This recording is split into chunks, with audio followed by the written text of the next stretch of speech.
And welcome back. Years and years ago, I made dial test indicator holder for the milling machine. And I made a drawing, I released it, and several people made them for themselves, and it appears that people liked it. And personally, I like this design with the half moon a lot. It's very flexible and allows you a great range of motion, but also to choke up very, very compact if needed.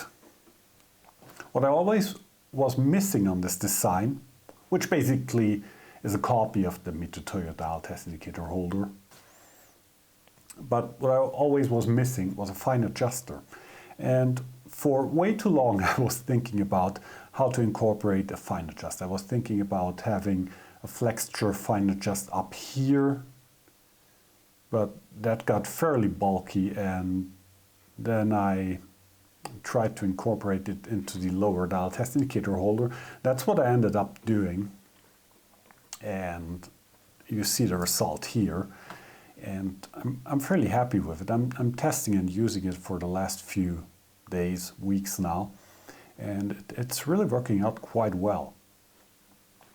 So I will be releasing the 2D drawings for this, probably not the 3D model.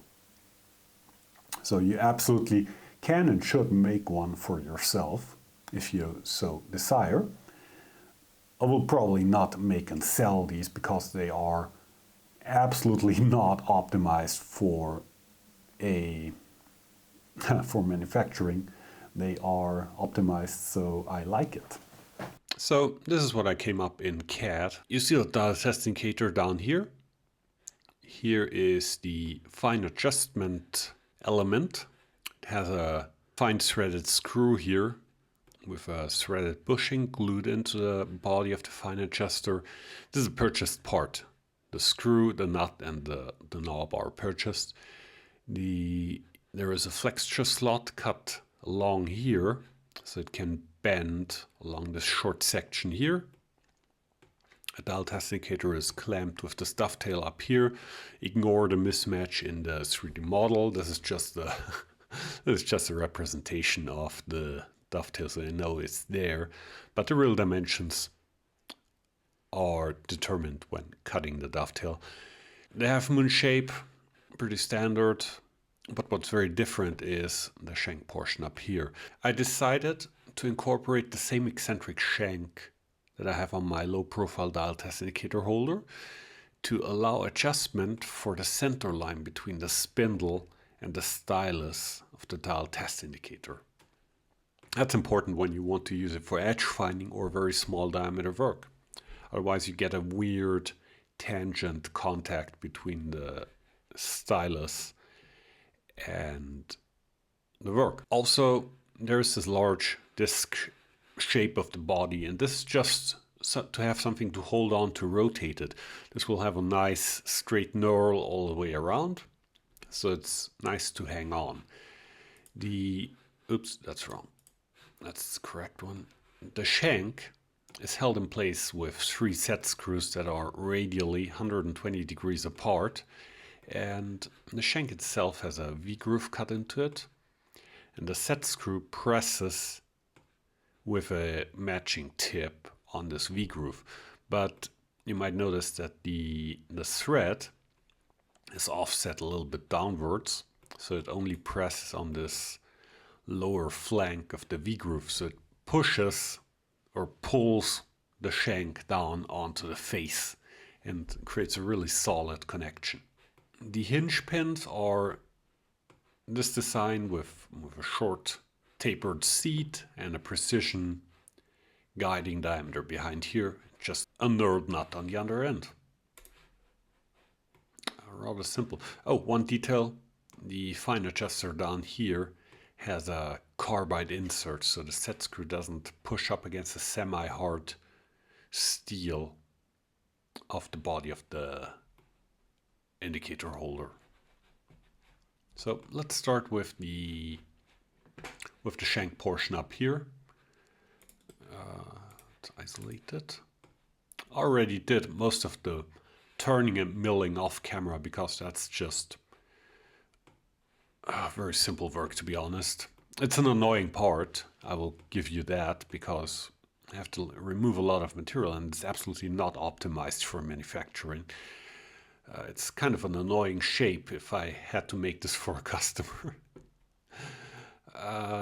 All that's left is to cut this radius, the tapered bore, and later drill and tap these radial holes and also knurl the outside. But I will not knurl it on the lathe. I will mill a straight cut knurl on the milling machine with the indexing head, because I want it to be really, really crisp and clean. Finding the center of this protrusion by sweeping it side to side with dial test indicator, finding center, and then not touching the indicator, also picking up the end of this protrusion, so I'm in the center of the to be cut radius. Spot drilling, pre-drilling with a 3mm drill, followed by a 4.8mm drill for pre-ream, reaming 5H7 for close fit on the pivot. And this is the 50-degree included angle D-bit tapered reamer, running it relatively slow and giving it time to cut. So just checking the larger diameter of the taper I'm cutting with a steel scale. And you might have noticed that I reduced the speed down to 100 RPM. This tool really doesn't like to run fast at wide engagement. So dropping it down to 100 RPM and it really behaves very well. Of course, there are other methods to create this tapered hole. Could set it up on the lathe, on a faceplate, or with a 4-jaw chuck and single point bore it, or you could redesign it to a 60-degree taper and use just a large center drill, or you could CNC mill the taper with ball end mill, or you could leave the taper completely away and just use a straight pivot without the taper. But I think the taper gives it a little bit refinement on the lockup. So that's why I kept the taper. So all that's left is to cut the outer radius here. And I will do that by stepping around manually with 6mm carbide end mill and do the radius incrementally.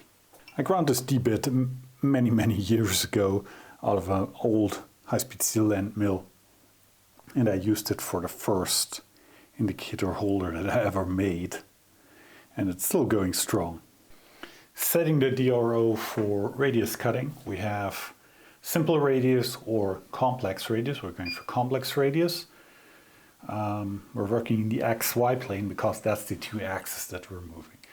Center point is 0 and 0, and the radius I want to cut is 6mm, and I want to cut the outside of the radius. That's indicated by the red circles here.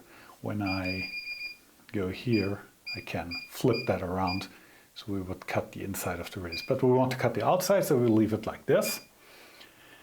We want to start at 0 degrees, that's 3 o'clock position. And we want to go 180 degrees over here, so minus. And we want a step increment of 0.5mm, so we don't go completely insane. Tool diameter 6mm, that's correct. And let's go. It's 39 individual cuts. And the DRO will simply tell me to crank to 0 from step to step. And then you can just walk around the contour like this. And the beeping gets quite annoying. I know you can turn it off. But guess what I don't want to turn off. So let's go back, clear the graphics, and I think we're ready to go.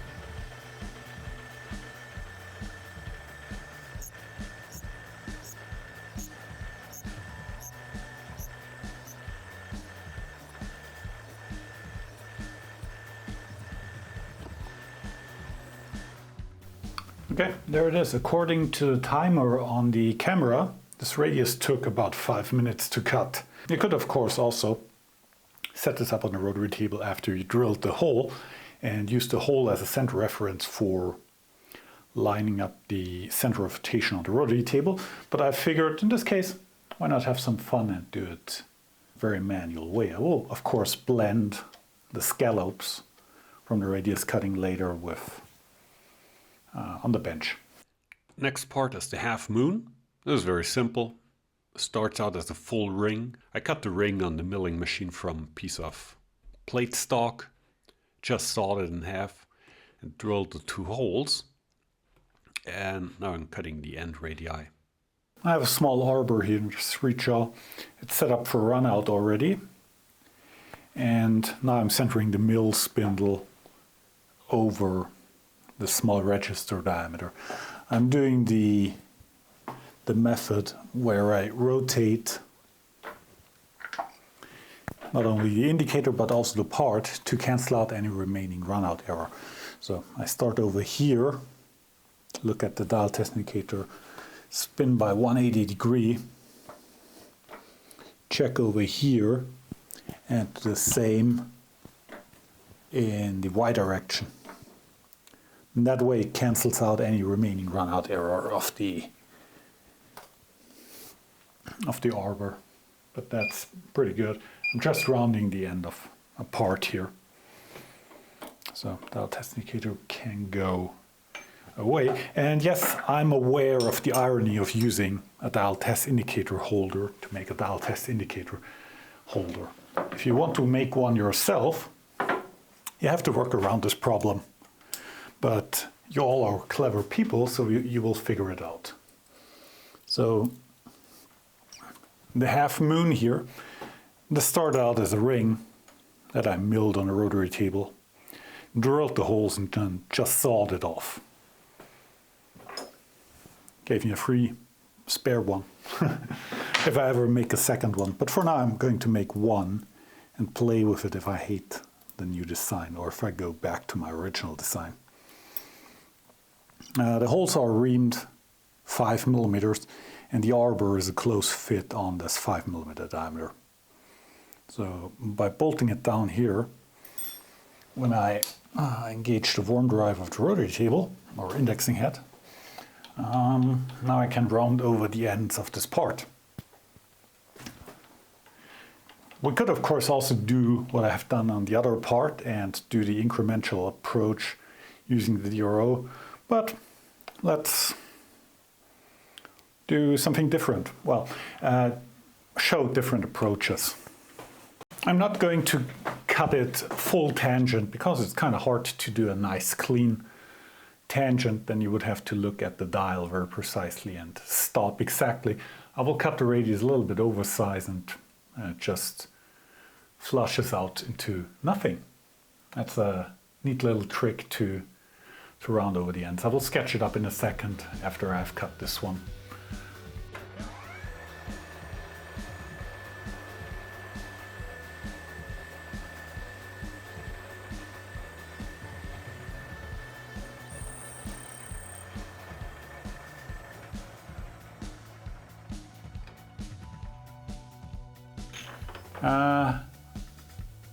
Little known trick, cut on the other side and we'll tighten the screw, not loosen it.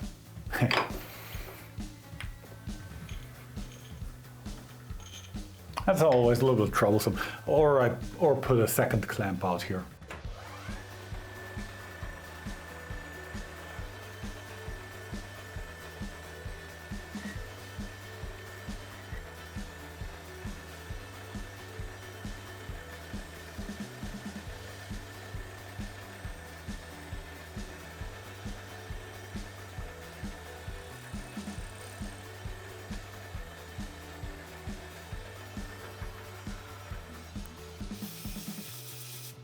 Oh, that end mill has seen better days too.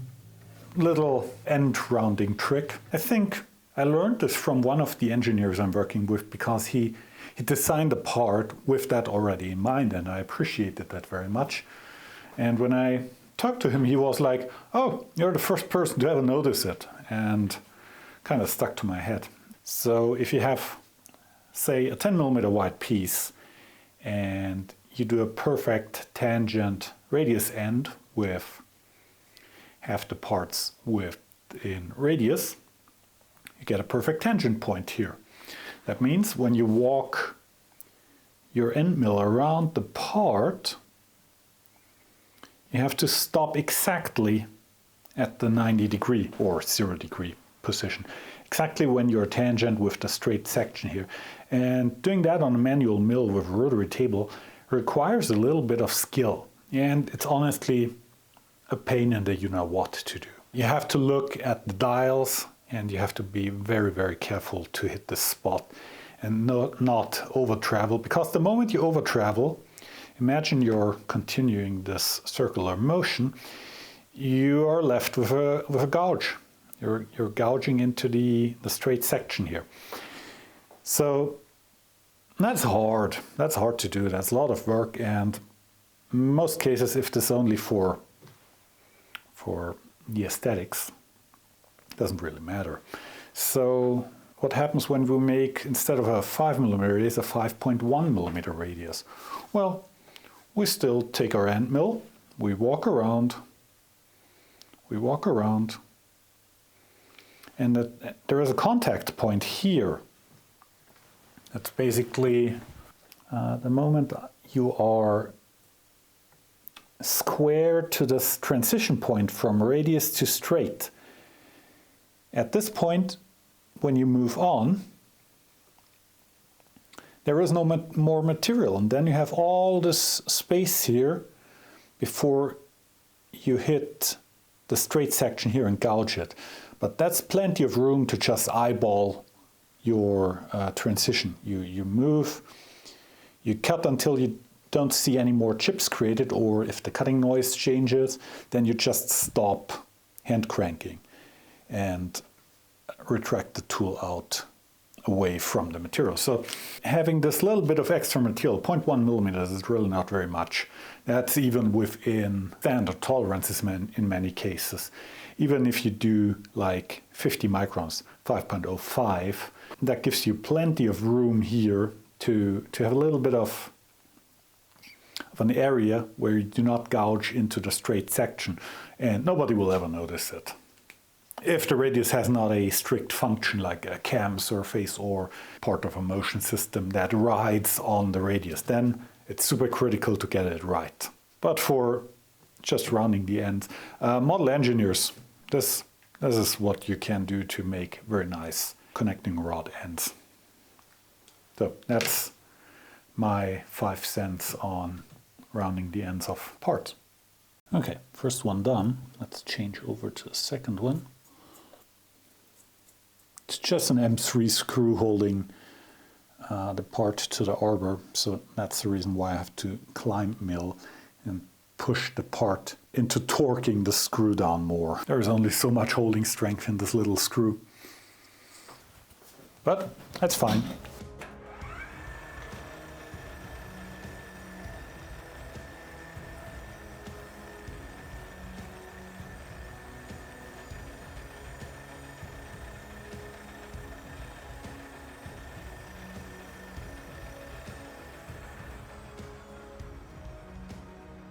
The pins are straightforward turned parts from some better steel. I've chosen 4140 because it already comes heat treated to a decent strength from as delivered. Thread on one side, tapered seat, precision diameter here, precision diameter here. Really nothing complicated.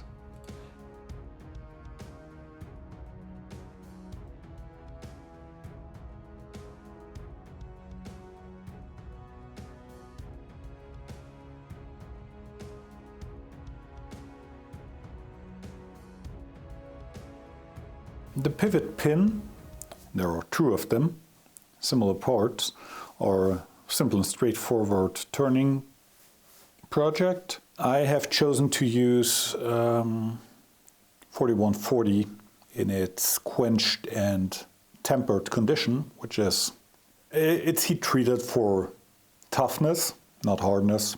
It comes in at about 30, 33 Rockwell C. Perfectly fine for this application, and we don't have to do any additional work to it. I think 17.4 stress proof in its H900 condition would also be a great alternative for this part, but I only have it in 8mm at hand. Or you go full tool maker, make it out of something like A2 tool steel, send it out for vacuum hardening, and then grind the taper. That would be that would be really, really nice. I wouldn't do an oil quenching tool steel because they tend to warp when quenching, and dealing with threads in oil hardening steel is a little bit annoying, especially on shaft-like parts.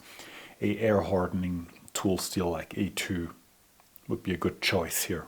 I mean, I have A2 tool steel here, but I'm going with the 4140 just to show that a commercial heat treat steel is perfectly viable for this application. Okay, let's get rid of the label on this piece of steel. It's funny enough, this is I had this piece of steel that started out as a 1 meter stick, and I'm absolutely sure I bought this when I still had my 7x12 benchtop mini lathe. So I hang on to this piece of steel for the better part of 15 years. And I'm finally using it up completely.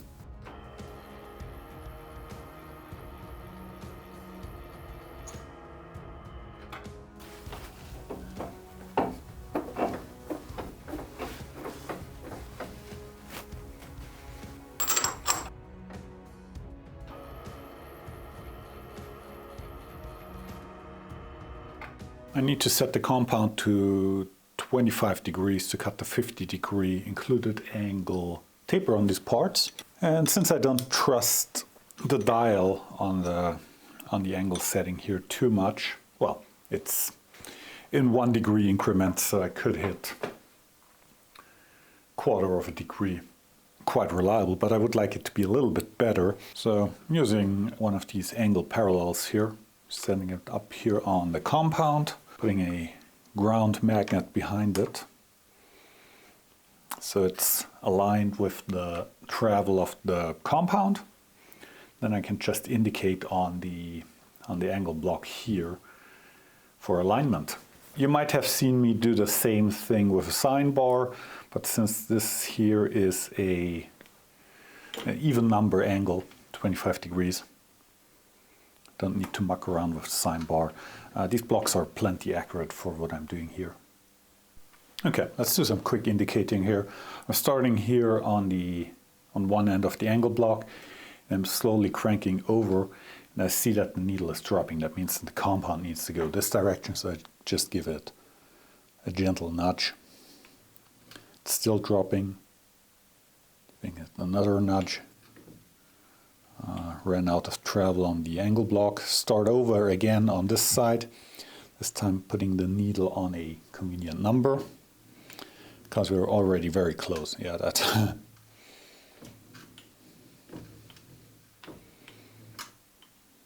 Yeah, that's time for to go from a slight nudge to a tiny tap.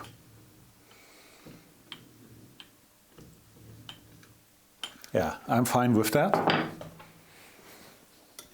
Now it's time to tighten the hold down nuts for the compound, and everything moves around. Double checking. That looks good. Yeah, it drops off to the inside here because the angle block is not ground perfectly all the way into the corner. That's what you get for $50 angle block set. I purchased these from ArcEurotrade years and years ago, and I checked all of these blocks individually, and they are really, really good against the sine bar. Unfortunately, ArcEurotrade went out of business. Oh, do you want to see my pretty cool tool wall? This is all the hand tools for adjusting and setting up both the Weiler lathe and the Deckel FP1 milling machine. Since I turned the compound and I want to do single point threading, I need to realign the tool post too. And I have, what I use is I have a boring bar holder with a piece of precision ground round stock in it as a test bar.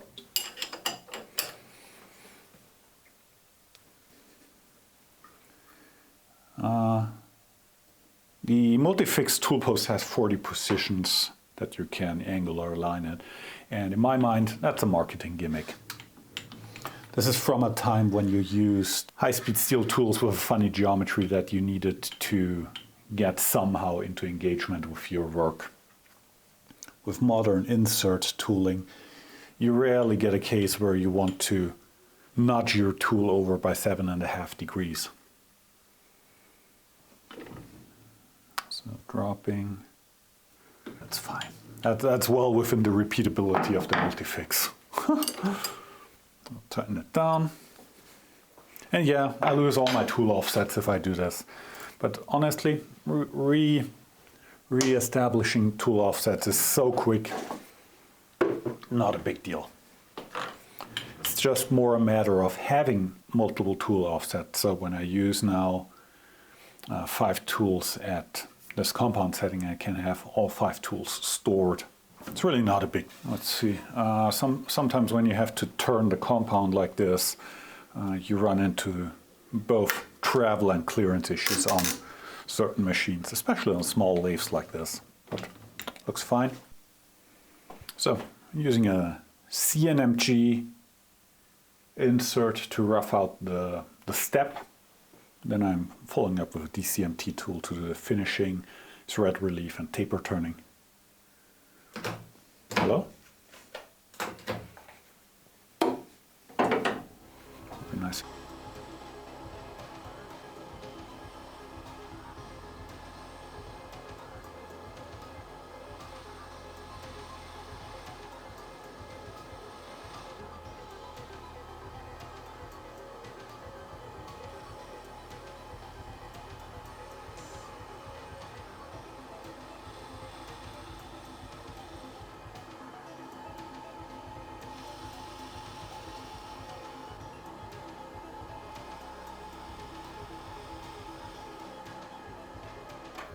Roughed out the majority of the material.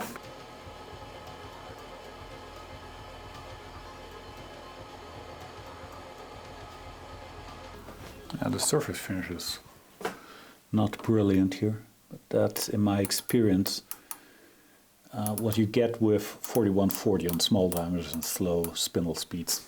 I recently learned that 74 stress proof, on the other hand, gives marvelous good finishes on small diameter work and slow surface speed.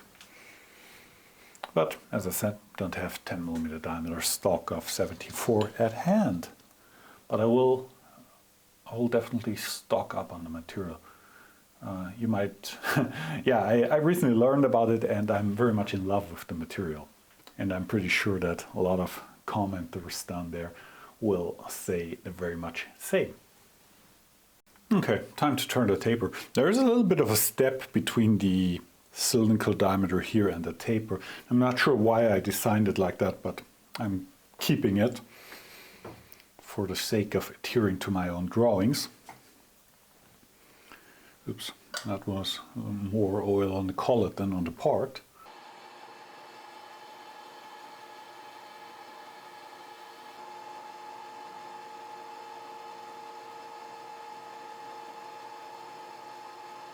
Last thing is to single point the thread. I really don't like to thread with a die. Such a horrible process. Just putting in a small thread relief here, like 1mm wide with the DCMT insert here.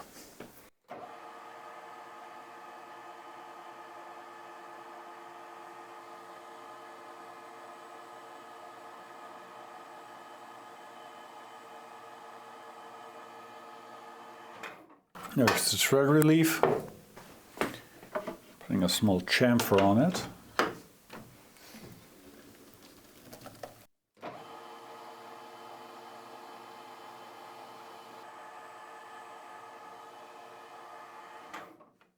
And single point threading using a full profile threading insert here. This makes life very much easier. Let's see, 0.8 millimeters, 4B. 200 RPM. Moving in the right direction, that's good. And I really prefer single point threading.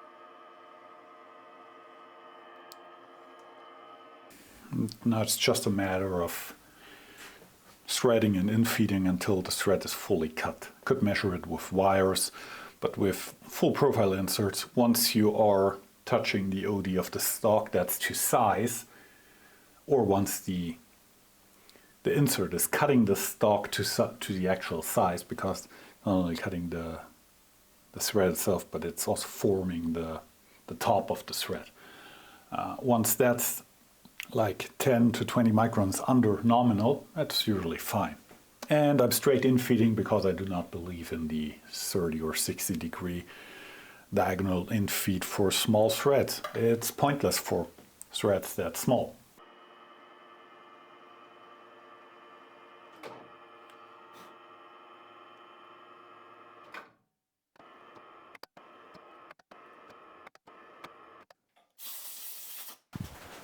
Let's not pretend that this knot is a gauge ring, but there we go.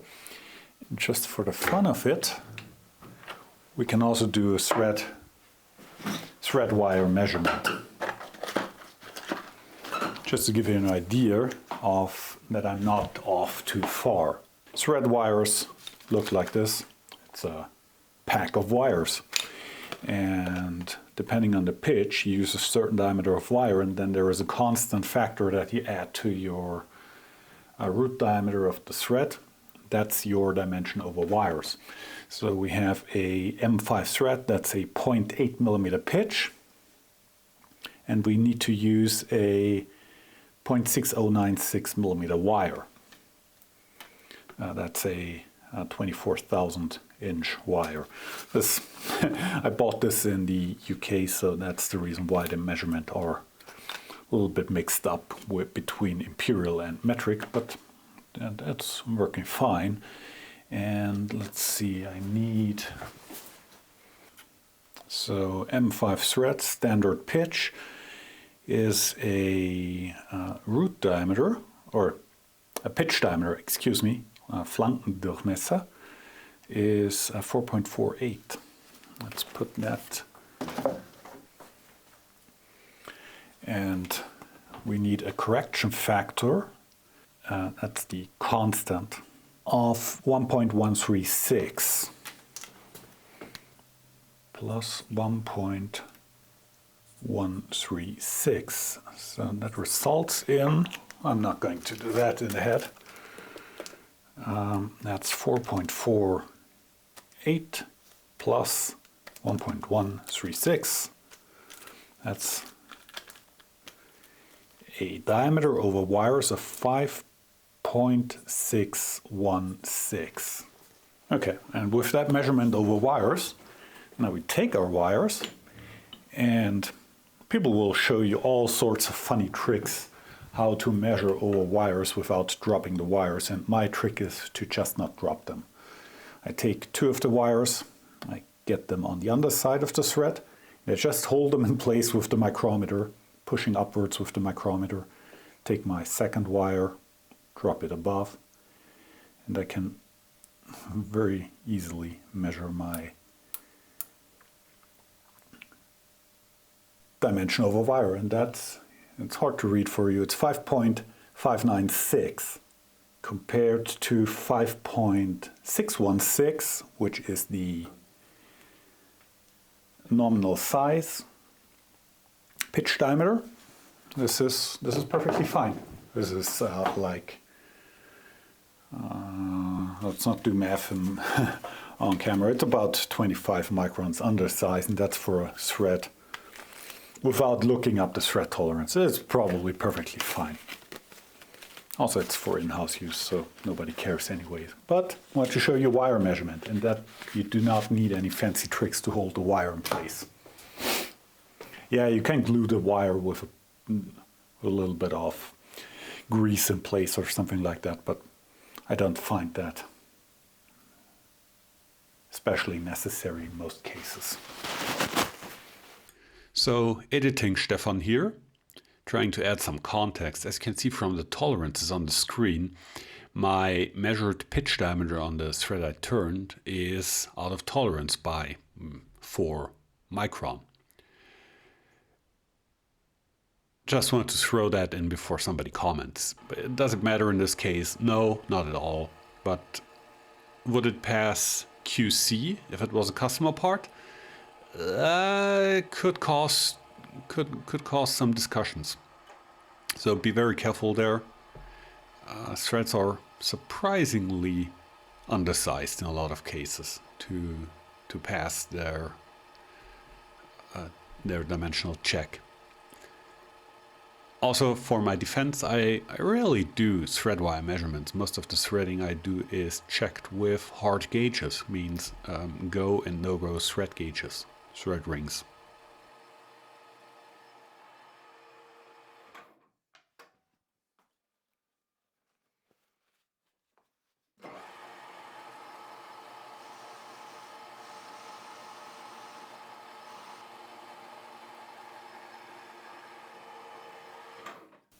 If you ever wondered how I film things like this, well, with a lot of annoyance. In this case I have the tripod up on the lathe, and fortunately this El Cheapo tripod has this outrigger arm, so I can get fairly close looking down onto a spindle.